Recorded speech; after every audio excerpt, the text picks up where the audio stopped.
老板也太变态了吧，好喜欢！魏初老板简直跟我的老板一模一样，怒求作者狠狠虐他。作者大大还有没有别的虐老板的招数？跪求教程。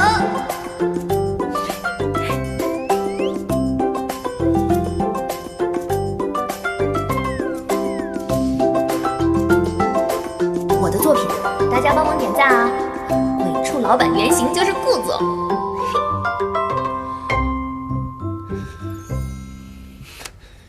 哎，你还我手机！哎，干什么？我要进群。顾总，您这又是何必给自己添堵呢？松开！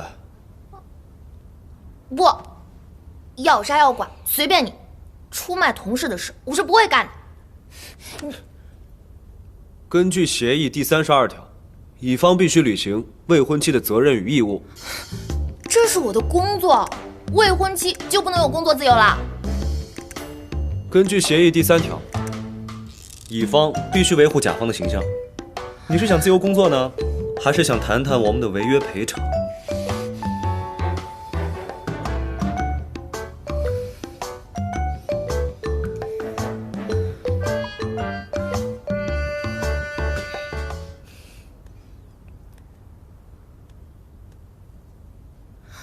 其实我们在群里也没有吐槽您什么，我们还是很佩服您的。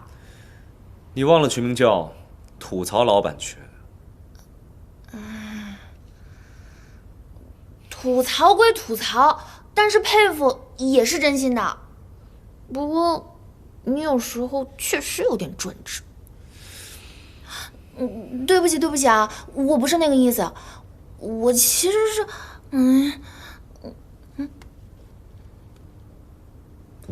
你把老板拉进来干嘛？现在大家是退群也不是，踢他出去也不是，这到底让我们该怎么办呢？太尴尬。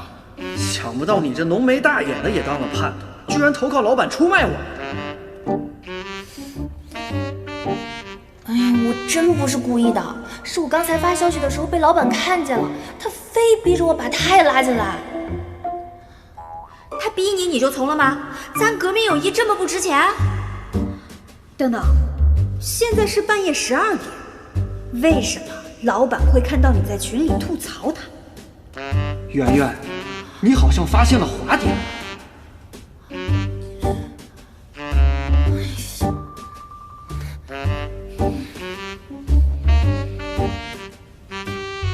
你们连自己公司的颁奖典礼都不看吗？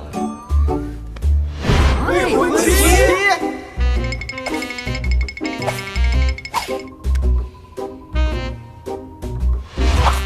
让我们有请领奖嘉宾星云动漫总裁顾南舟先生的未婚妻代其领奖。不用谢。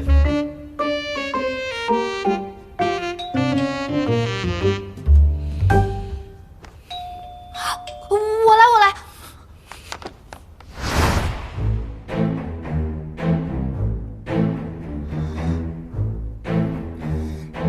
求求你了，我晚上还得加班赶稿，得补充一点能量。你就让我吃一口吧，我实在是太饿了，求求你了。吃完自己收拾干净。你要不要也吃一点？不吃辣的。